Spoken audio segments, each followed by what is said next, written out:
I've been running for almost an hour now. My chest burns, my legs ache, and every breath feels like fire, but I can't stop. The jungle around me is thick and suffocating, the air damp and heavy with the scent of rotting leaves and wet earth. Distant animal cries echo through the trees, but beneath them there's something else, a sound I can't quite place. A whisper of movement that vanishes the second I focus on it. Every snap of a twig sends a shiver down my spine. I don't even know which part of the world this jungle is in, only that I have to keep running. I have to keep going. I can't end up like the other girls.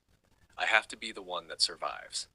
Suddenly, my foot catches on something, and I'm falling. The ground vanishes beneath me, and I tumble down a steep, rocky slope. Branches whip my arms and face, tearing my skin. Pain explodes in my side as I hit a sharp rock, but I keep rolling until I crash into a tree, the impact knocking the air from my lungs. The jungle is darker now, and the sounds around me are changing. The animal cries are still there, but they've shifted. Less distant, more urgent. The night is waking up, and I can't shake the feeling that something is listening. My leg throbs as I try to push myself up using the rough bark of the tree. No! No! I mutter through clenched teeth, gripping my leg. I can't waste time. A sudden rustling sound makes me freeze. It's not coming from behind me, where my pursuers would be. It's coming from the shadows ahead. My heart pounds. I force myself to stand, biting back a whimper as pain screams through my body.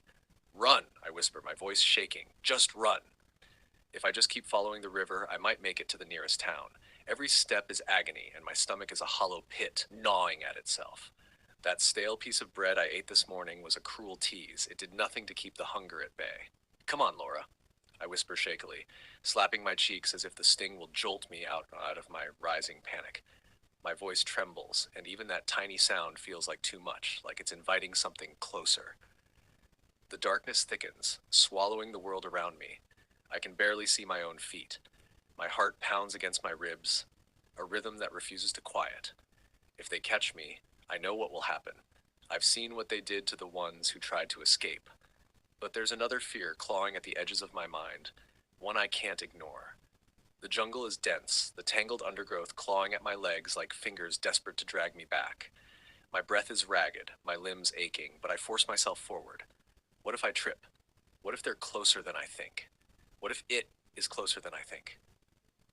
The night hums with unseen life, but my ears are tuned only to the sounds behind me. The distant shouts, the snapping of branches, the telltale signs that they haven't given up the chase. Up ahead, two trees lean against each other, their gnarled branches forming a fragile canopy. A hiding place.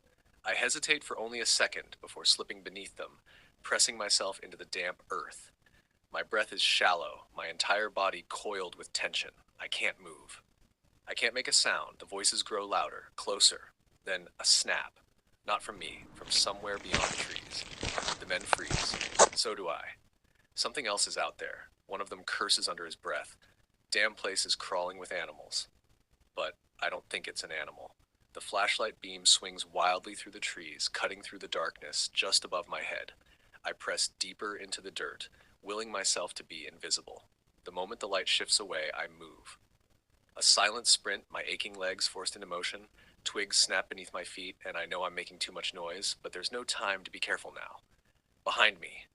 Shouts. She's there! You little... A gunshot cracks through the night. Bark splinters beside me as a bullet slams into a tree trunk. I stifle a scream and push harder, dodging roots and low-hanging vines. My vision is a blur of shadows and moonlight, my pulse pounding in my ears. The jungle feels endless, but I refuse to slow down. A single misstep will be the end of me. Then I see it. A break in the trees, a steep riverbank. The water below is dark and fast-moving, swollen from recent rains. It's a long drop, too long, and from the trees behind me something moves, not the men. An animal? Something is watching, waiting. I don't have a choice. I run, and I jump.